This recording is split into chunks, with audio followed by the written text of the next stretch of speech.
today.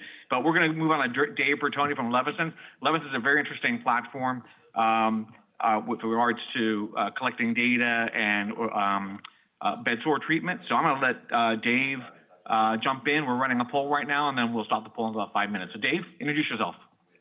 Great. Hello, everybody. My name is Dave Bertoni, and I'm the CEO of Levisense and one of the founders. Let me just share my screen. I think I'll get this to work. That's probably better. That one. Is that working? Everybody see it? Hello? Sorry about that. Looks good. Looks good. Thanks so much. Good. Okay, great. Thank you. All right. So again, my name is Dave Bertoni. I'm a CEO, co-founder of Levisense Medical. And I'd like to thank you to Marty for the opportunity to present today. What I want to tell you about is we believe this gives you've got a very interesting opportunity. It's a large market. What we're addressing is the problem of bed sores. And I'll make it really simple. $23 billion is spent a year on the treatment and prevention of bed sores. And the payers, or that is the insurers and lawyers, believe that they are avoidable. So when the 1 million events happen in a hospital every single year, the insurance companies won't pay and the lawyers sue. So here you have $23 billion being spent on something that a lot of the world believes is avoidable. So Levisense has developed a bed system with an instrumented surface and a controlled logic. Caregiver gets to set the desired tissue interface pressure, which is really important. Remember, a bed sore or a pressure injury comes out of pressures. The system scans the patient's form, and it scans the position and movements every fraction of a second. And the controller adjusts the surface to the desired pressures. The machine vision of the patient is displayed at the bedside or at a nurse's station or somewhere else. So, the Levisense kind of sits right at the center of the most important elements or let's say nouveautés in just put that down. Sorry, I have something on my screen I have to get rid of here. That's the poll. Okay. So sits at the center of what's new in healthcare today, and that is telehealth, gathering unique patient information, and being able to deliver treatment at a distance. So about the market itself, it's a very large market, and we're talking about therapeutic beds. It's about a $4 billion market. Integrated bed sales, which is what we would be, is about $1 billion market. Our technology has been de-risked to the point where we have a core patent on the technology. It's lab verified. We're right now in the process of building an alpha model that will be placed into a facility in the next 3 to 6 months. All of these processes are right in, they're consistent with the treatment protocols today. And we're raising $5 million Series A at a $10 million pre. We believe it's going to be our last raise to get us to either a liquidity event or to a market introduction. And to date, we've been extremely capital efficient. We've done a round of 1.5 million, which is pretty much a management raise. So as I said, the payers and the insurance companies believe that these are avoidables, that anybody who's in a hospital environment should never get a pressure ulcer. Same thing as falling down in a hospital. Well, even though they may think that, you can see the pressure ulcers have a real, it's an intractable problem, one that the healthcare facilities are having a real difficulty getting through. So they have to report them.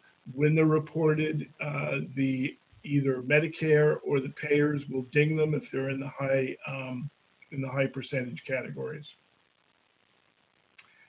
So I said this was a costly. This is a top of mind issue for the hospital administrators, and why is that?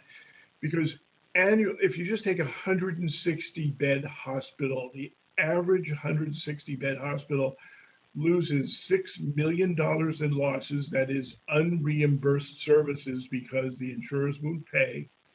911 days of unreimbursed added length of stay and 16 deaths attributed to, again, avoidable bed sores. So they're very common in the United States. There's about 2.5 million, 60,000 deaths a year, which is about equivalent to our opioid crisis. And it's increasing every year. So it's America's #2 hospital-acquired condition, and it's one of the most litigated injuries in the United States. An average settlement is $250,000, and 87% of the times they're finding in favor of the plaintiff. There's another group that's extremely important here, and that is the spinal cord injury group. There are about 300,000 spinal cord patients in the United States, and they develop a pressure ulcer. 13 of them develop a pressure injury every single year. 9% of them develop a pressure injury every other year. These things get very serious very quickly to grade 3 and 4, which cost about $75,000 to $100,000 each event. And why are they at such risk? Because they have a lack of mobility and a lack of sense or feeling in the places where the pressure injuries develop.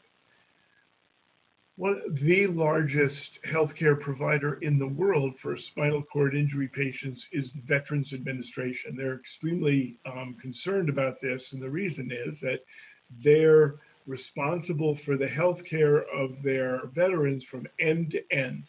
That is, from hospitalization to a nursing home to home health care. So all of the costs are they're responsible for. So we're addressing one of the most urgent market challenges, that is the preventable hospital condition, liabilities, and veterans affairs. And we do it with active pressure management, as I talked about. We also have compliance recording, meaning that all of the data that is gathered is collected, it's there, and we can show that you've complied with whatever the practices are, and it's affordable and reimbursable. So let me just talk a minute about what a pressure ulcer is and how it happens. If you stay in one spot, don't move, and your skin is exposed to a pressure of 32 millimeters of mercury of pressure or greater for an extended period, you get cell death. That's what happens. If we do a thing called pressure mapping, and this is a pressure map on a standard hospital bed, wherever you see red, that's over 100 millimeters of pressure, okay?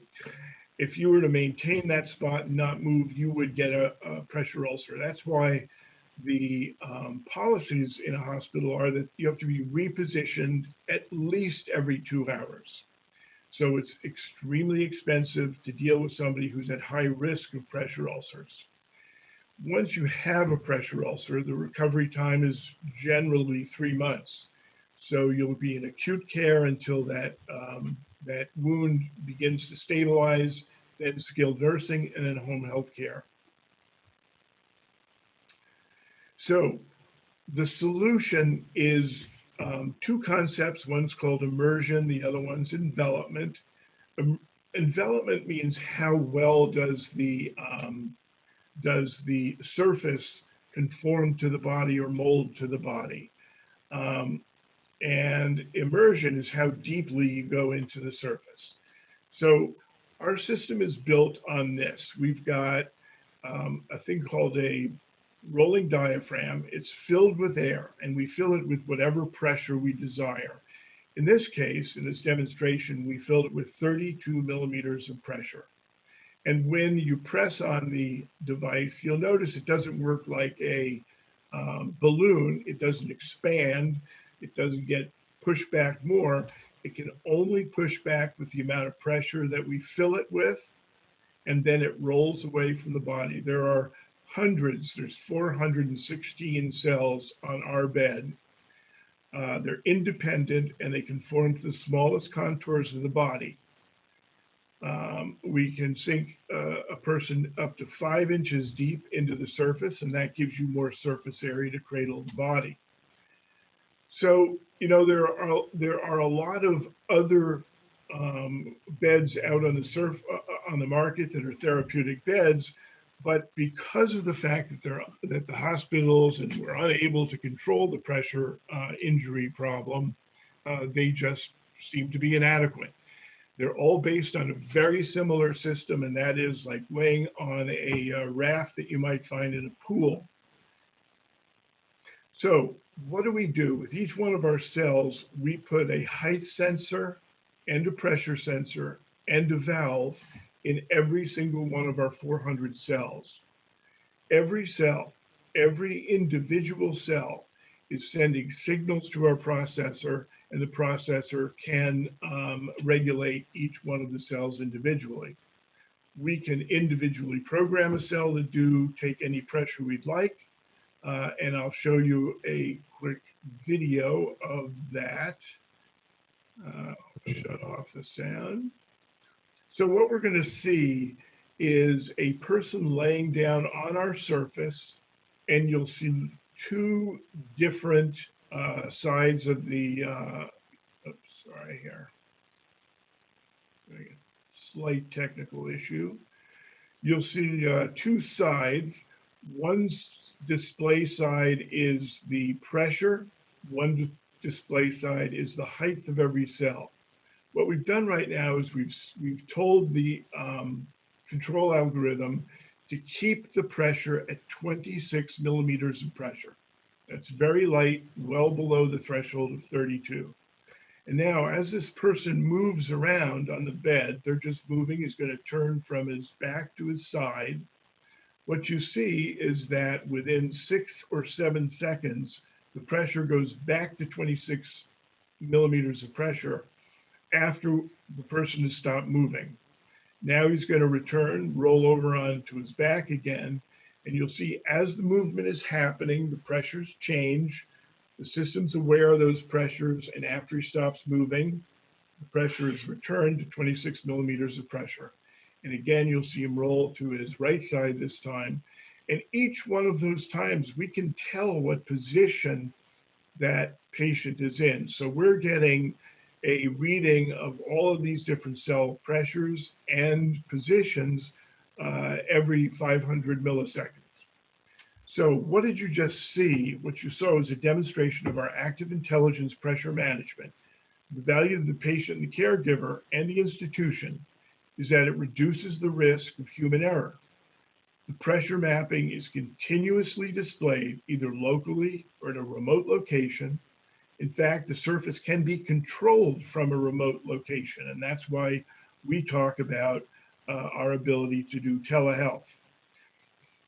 The data is stored for verification and care compliance in case of litigation. So so we can see the patient has been moved and they're moving and the pressure never went above a certain area.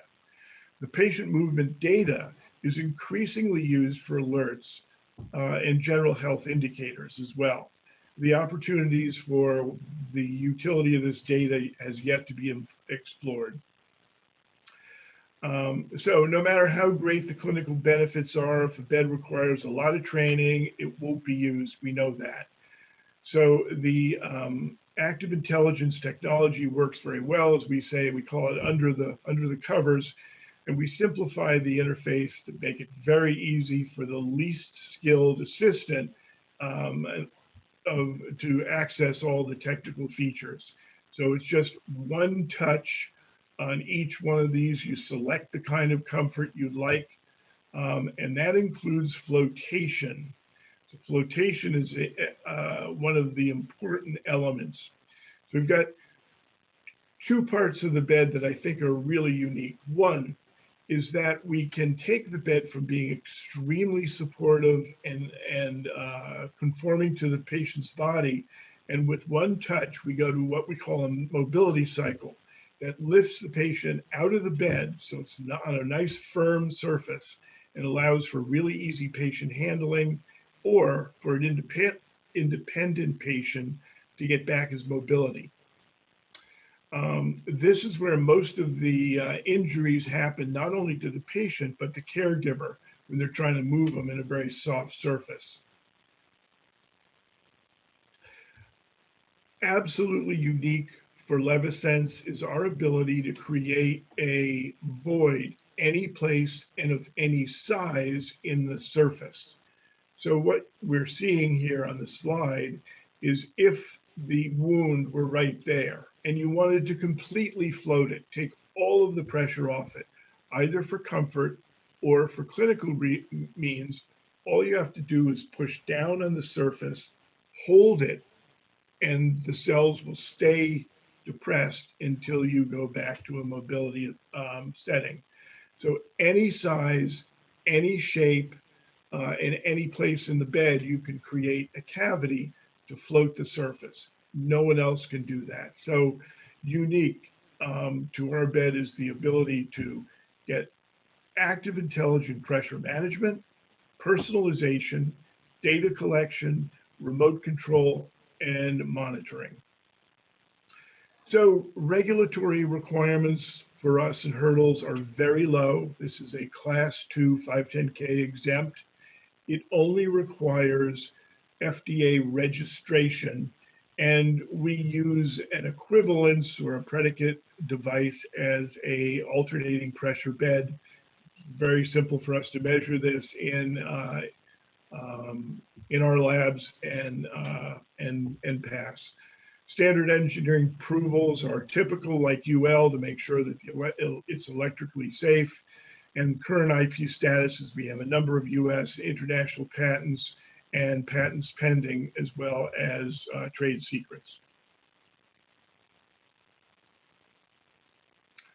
So our commercial entry point, this is, I think, really interesting for us to de-risk this project. One of the things we did is we're going in, our commercial entry point is rental. We wish to replace this technology called air fluidized therapy. It was developed in the 1970s. It's remained relatively unchanged over all that time. And it's generally really disliked by the clinical staff and the patients because of its difficulty of use. In fact, it's so difficult to use that it's only available at rental. Why is that? Because you need a company technician to keep the system working for you. Our system is about 1/3 the cost of ownership for a care facility. Can work in acute care, skilled care, assisted living, and home health care, where air fluidized therapy can only work in acute care because of the difficulty and desiccation of the patients. We have a fully customizable surface as opposed to just a 19 inches by 45 inches. The price is exactly the same. It's available as a rental model. That reduces all the barriers of a typical capital sale, as well as the ease of getting in for trial. Hey, David, can I just jump in here for a second? Yes. So a couple of questions. One, we got the polling back, and I'll talk about that in a second or two.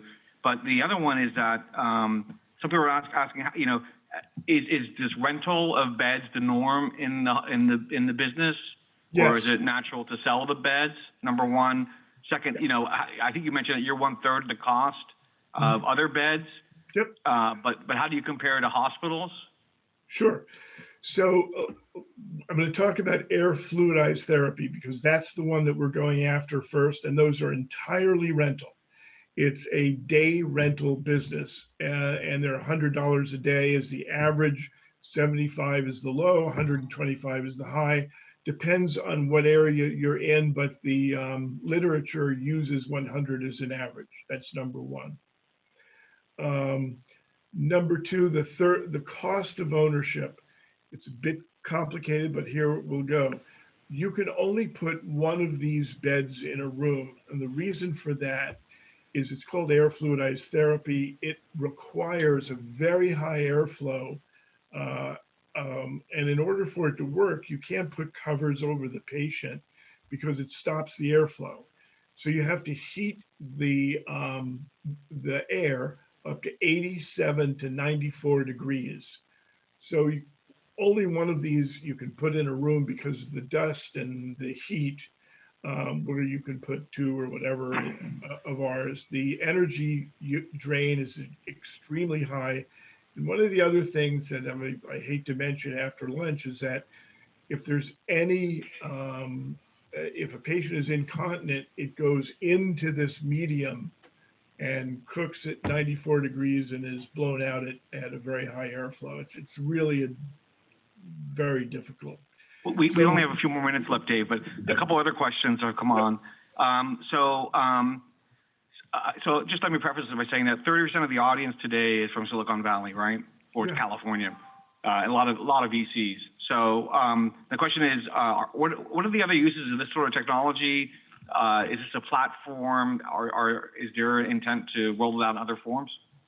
Yes, the platform could be this. We're sticking to medical because the medical payment is so much higher than a standard commercial product. So for acute care, we've got a full flotation. For the community, we've changed the bed very dramatically, so it's a very much lower cost. And then also mobile flotation and protection in a wheelchair is extremely important, and that's because that is where a lot of pressure injuries develop. Other questions, Marty? Yeah, so what's the role of AI or machine learning in this solution? I mean, you're collecting a lot of data. What do you do with it? Well, there's a couple of things. One is that the AI is the fact that the control algorithm recognizes the movements and the pressures in real time and then uses that information to adjust the surface in real time to make sure that you don't overpressure. That's number one. Number two is that if the patient is not moved, the system knows about it and alerts the staff. Number three is that all this data is being gathered for compliance reasons in case of a lawsuit. But more than that, there is a company called Levisense that was just recently acquired by Hillrom that gathers patient movement data. Movement data tells you a lot about the general health of a patient and quick health degradations when somebody goes, before they go into a serious condition. You can generally tell from movement patterns what's going on. Other questions? Great, David. Any kind of wrap up? Because I think we're finished with time here. Yep. So what we've done is with 1.5 million, we acquired the technology, we built a bed, we established all of the control mechanisms, and right now we're building this alpha product that goes into institutions in the next 3 months. What I'd like to talk about just for a moment is our leadership team. We have a former senior executive from Hillrom, a former senior executive from Stryker, both of which are probably acquisition targets for us, as well as myself and Peter, who've been doing medical device development for many years, and a full staff of clinical folks. I just want to recap. It's a problem which causes the healthcare billions of unintended and unreimbursed patient stays, and litigation costs are $4 billion a year. Levasense has, on an investment of 1.5, built and significantly de-risked and tested end user control surface, and it happens to be at the center of this growing healthcare movement towards AI and towards telehealth. And that's kind of it, I guess. Oh, I think that's fantastic. Great. So I think you answered you answered the Silicon Valley question. So fantastic. Well, listen, Dave, thanks so much. Great job. And again, Thank you very much. I want to just thank Levisense. I know that we have people who have relatives who are bedridden or have been hospitalized for long periods of time, and that this bed sore thing is an issue, or they have issues with usage of all their limbs, you know, they might be paralyzed, et cetera. So it's a very serious issue, and the ability to collect information is extremely meaningful. So kudos